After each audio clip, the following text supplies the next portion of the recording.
But we begin tonight by wishing everyone a happy Flag Day, which commemorates the day in 1777 when the Continental Congress approved the Stars and Stripes as the symbol for an emerging, if imperfect, nation. And as there has been some confusion recently, the American Legion wanted to clarify that the flag should never be displayed with the Union down, except as a symbol of dire distress in instance of extreme danger to life or property. In other words, never upside down. If someone wouldn't mind sharing that info with the Alitos, we'd greatly appreciate it. Just be careful, Martha Ann can come in a little Karen hot. Perhaps we should have checked to see if we spotted any upside-down distress flags on Capitol Hill yesterday, since the display we saw from congressional Republicans and Donald Trump cannot be described as anything less than a signal of dire distress. Trump has long admired the world's most authoritarian leaders and the forced sycophancy they demand from their people. We've heard it time and again from Trump, like his adulation for Kim Jong-un's hold over the citizens of North Korea. He's the head of a country, and I mean, he's the strong head. Don't let anyone think anything different. Right. He speaks and his people sit up at attention. I want my people to do the same. And perhaps Trump's birthday wish came true, because that is exactly what he got from Republicans yesterday on his first visit back to the scene of the crime, where his MAGA army let loose on the very same people in the U.S. Capitol on January 6, 2021. It wasn't enough that nearly every Republican senator showed up for yesterday's meeting, including Mitch McConnell and, surprise, surprise, Mitt Romney. But they clearly deemed it necessary to continue to shower praise and applause on Trump even after he left the room.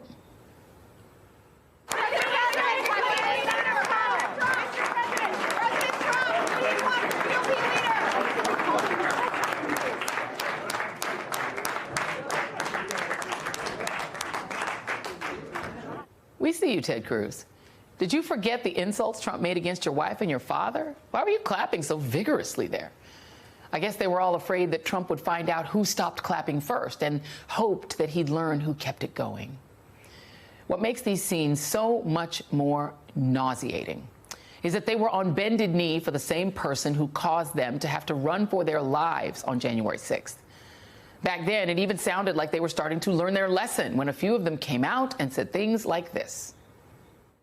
All I can say is count me out. Enough is enough. If you're a conservative, this is the most offensive concept in the world, that a single person could disenfranchise 155 million people. What happened here today was an insurrection incited by the President of the United States.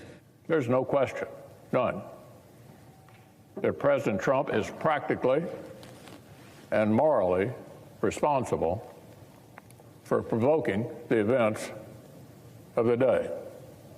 No question about it.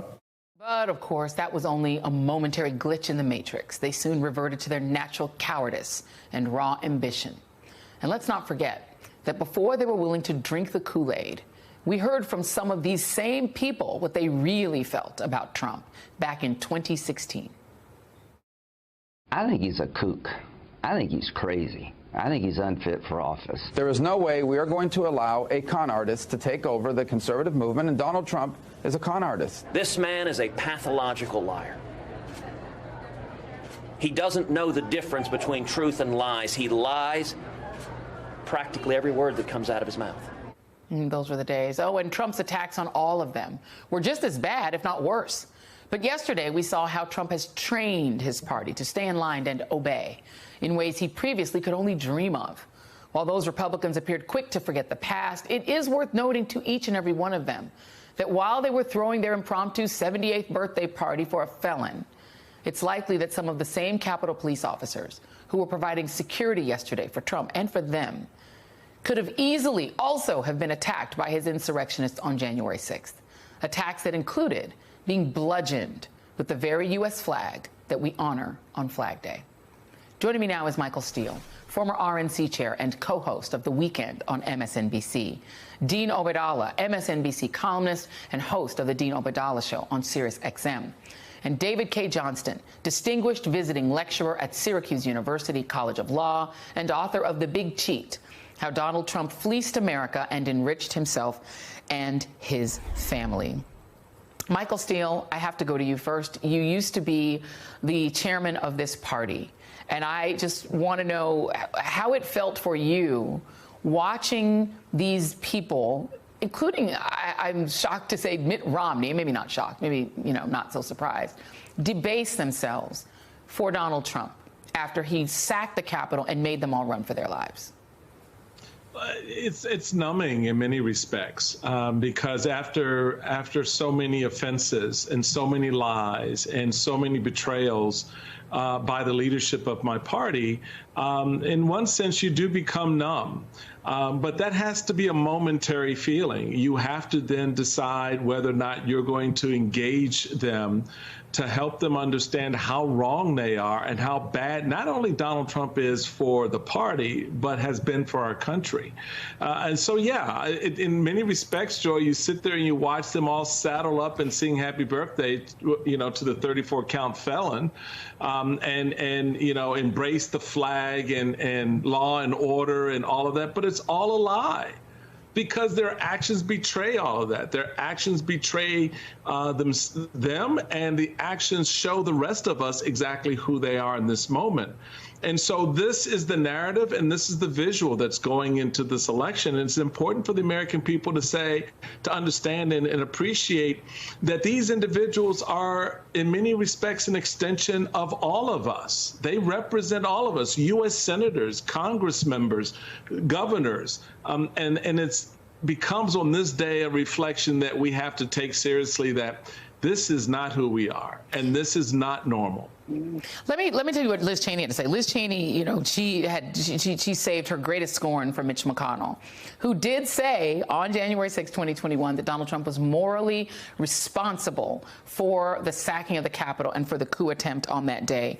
And she said, Mitch McConnell knows Trump provoked the violent attack on our Capitol and then watched television happily as his mob brutally beat police officers and hunted the vice president. He knows Trump refused for hours to tell his mob to leave, and even then, with police officers bleeding, he kept repeating his election lies and praising the criminals. He knows Trump committed a disgraceful dereliction of duty and is a danger to our republic. Trump and his collaborators will be defeated, and history will remember the shame of people like Mitch McConnell who enabled them.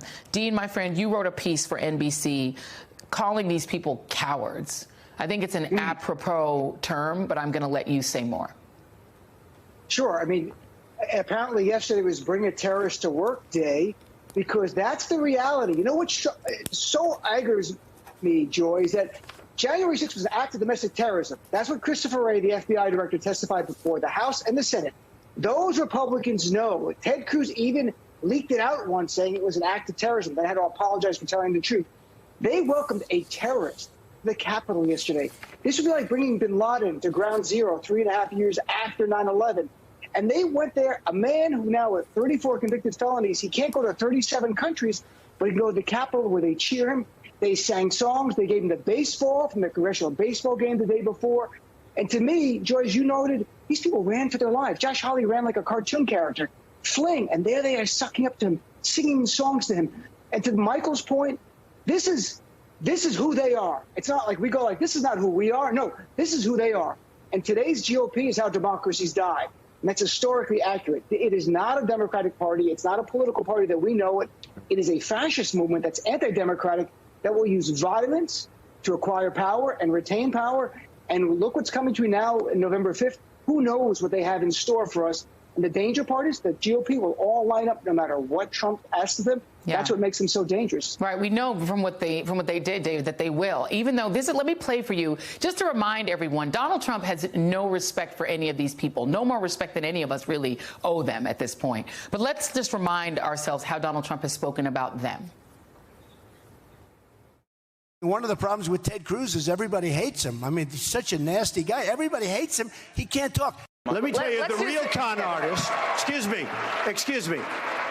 the real con artist is Senator Marco Rubio. I backed Mitt Romney. I backed him. You can see how loyal he is. He was begging for my endorsement. I could have said, Mitt, drop to your knees. He would have dropped to his knees. He was begging. And he walks like a penguin onto the stage. You ever seen?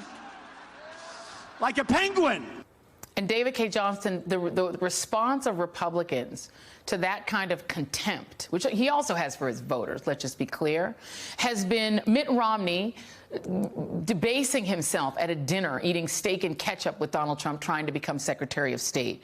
It's been a Republican named Greg Steube, whose district includes Sarasota County, introducing legislation to rename the United States coastal waters after Donald Trump, naming our coastal waters after Trump. It's been House Republicans proposing to rename Dulles Airport Donald Trump International Airport. I could go on.